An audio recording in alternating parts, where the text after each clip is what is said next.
What's up, everybody? Welcome back to Mike's Tool Shed. This episode is about my 5 tips or 5 things I wish I was told as an electrical apprentice in my first couple years in the trade. A lot of these things are common sense, but they're things I wish somebody had just laid out for me right from day one. So let's get into it. Number 1 is keep your mouth shut and do what you're told. Also, these can apply to a lot of different jobs and a lot of different trades, any kind of apprenticeship sort of program you're in, so keep that in mind too. Keep your mouth shut and do what you're told. You're going to work with some assholes. There's a lot of assholes in construction, in a lot of the jobs that you work with your hands, there are assholes. Oh fuck, there's assholes everywhere. But you're going to work with assholes that are going to tell you to do something, and when you're green and new, there's no place for an ego. There's no place for butting heads with a superior. So just do what you're told. You're going to be the bitch. You're going to be carrying all the heavy shit in. You're going to be doing grunt work. But guess what? Everybody gets through it, and eventually you're going to get to the point where somebody else is your bitch.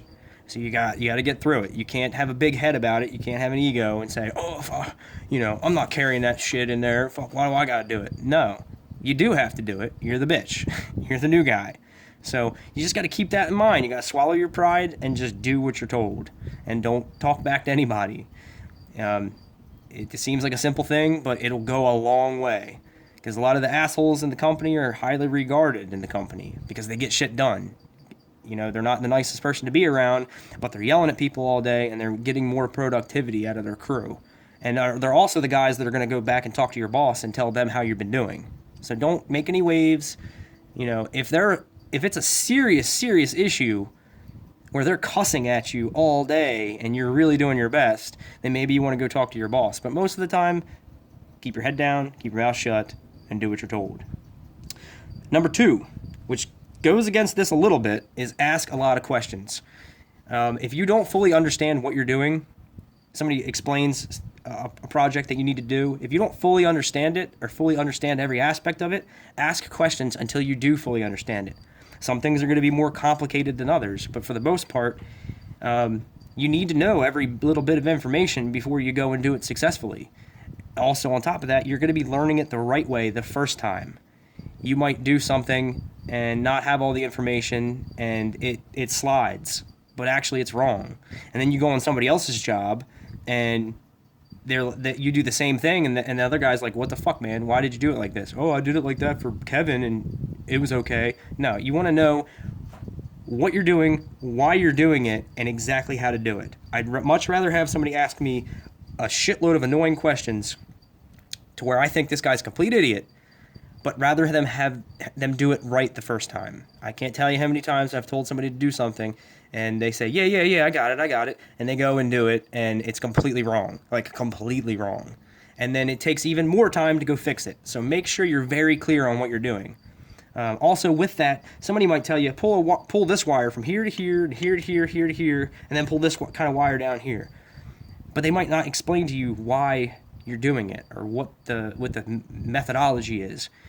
Ask a couple extra questions. You might be clear and you might do it and it might be correct, but you might not have any idea why you're doing that. That's another important thing. A lot of people just tell helpers or green guys to just go through the motions, and they're not really understanding the theory, and that's way more valuable than just understanding how to correctly pull a piece of wire. So ask a lot of questions. Don't be afraid of being annoying.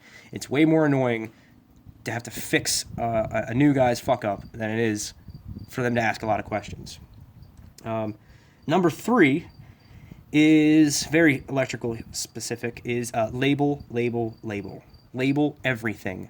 When I label something, I label everything to almost to a fault, but it makes everything so nice. When I label something, I label on both ends of the wire, and just say we're labeling with a piece of electrical tape, and I wrap the wire around there, and then I try to, as clearly as I can, I label it on this side of the tape and this side of the tape.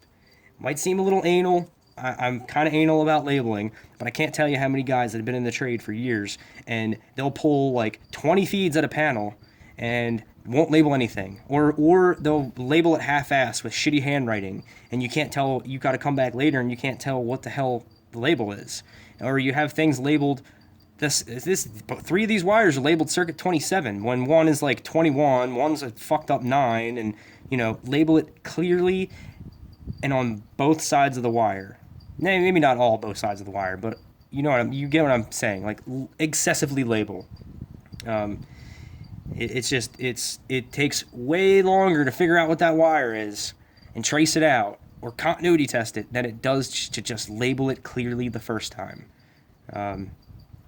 That's something that really pisses me off. And I work with guys that have been in the trade for a long time, and they have terrible handwriting, and just neaten up your handwriting just for that one moment where you're writing the label. And even if you think, all right, I'm pulling this wire over here in this bathroom, that's going to be obvious. It's for the exhaust fan. It's not there. But, guess what? Maybe you're not going to finish that. And maybe 10 other wires get pulled into the ceiling like that. And then the foreman says, hey, go tell somebody else, go hook up that exhaust fan in the bathroom. They go in there and there's like 10 wires. Or if they just see one wire that says exhaust fan, it's going to be easy. It's going to make the whole job run smoother. And that'll go a long way with a good foreman too. Label everything. This is one thing that somebody told me like on day one. That is number 4, neatness. Work on neatness first. You can work on getting quicker later, but you're going to be kind of fumbling with your tools. It's not going to be second nature to use your tools, and you're gaining your basic hand skills, doing things. If somebody's trying to put pressure on you to do things faster, tell them, okay, man, I'll try, but really be working on your neatness. If you get in a sloppy mentality or somebody's not correcting you on your neatness, that's something that could last with you forever. And I've worked with guys that have been in the trade for a long time and their work looks like shit. And maybe that's part of their personality, but whatever, it's the code, I don't care. Neatness counts, especially when you're dealing with inspectors. Inspectors on the surface see a bunch of neat work and they even just have well-organized tools.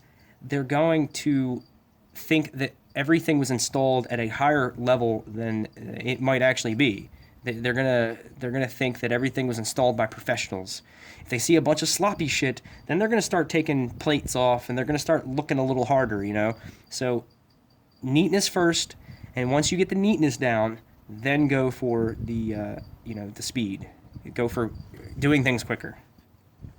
And finally, number 5, my favorite one, is tools. Buy as many tools as frequently and often and as the best quality tools that you can, because it's only going to make your job better.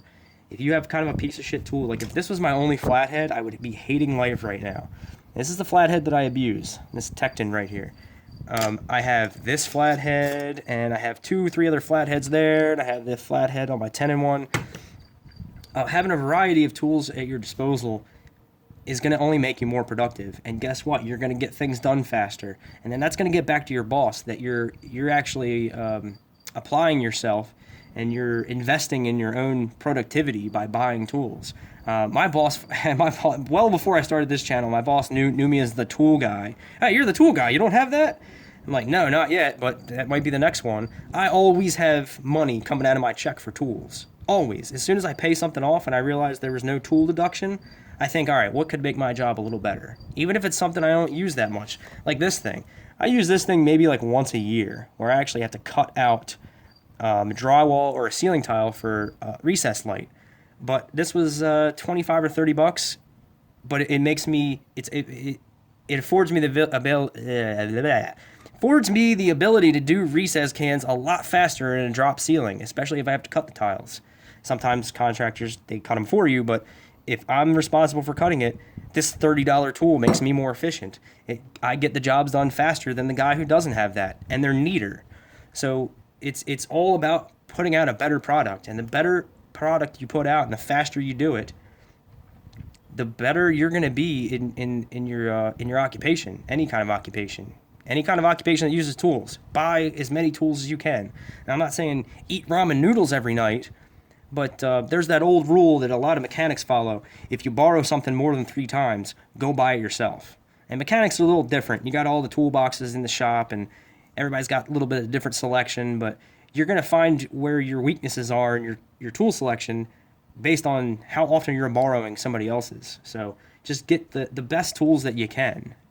You don't have to buy the best tools right off the bat, but actually I think buying shittier tools might help you appreciate the better ones. You're not going to take them for granted as much. Like these 4 tools right here, I can damn near do anything with these 4 tools. I can do a lot of things that all of these tools do with these 4 tools. But these very specific ones, like this is very specific, and this is more specific, and this is a pair of pliers, but they're very specific pliers. These all make my job easier, and it makes me put out a better product. So you got to budget accordingly, but it's only an investment in your future. It's only an investment in being more productive and doing better work. So get as many tools as you can. I am still after 15 years in the trade, I'm still upgrading and increasing the amount of tools that I have. So that's it. That's my 5 tips for brand new guys. And this doesn't just go for electrical, except for the labeling. That's pretty specific. But my five tips are just keep your mouth shut, do what you're told, even if you're working with an asshole. Ask lots of questions. Be very clear on what you're doing. Electrical, label everything. It goes a long way, and it's a really good habit to get in early. Even if somebody might even give you some shit about labeling too much. Why'd you label that? Well, it's just a good habit to get into, so just do it all the time. Neatness, like I said, neatness inspectors are going to look for neatness. If they see a bunch of sloppy work, they're going to be poking and prodding around a little more. If they come in and see a beautiful job and there's no, on the surface there's nothing sloppy about it, they're not going to be as harsh on you. They're not going to give you as much shit. And it's building a good rapport with the inspectors. And buy tools. Get as many tools as you can, as fast as you can, within your budget. So that's it. That's my 5 tips. And hope it helped you out. And thanks for watching.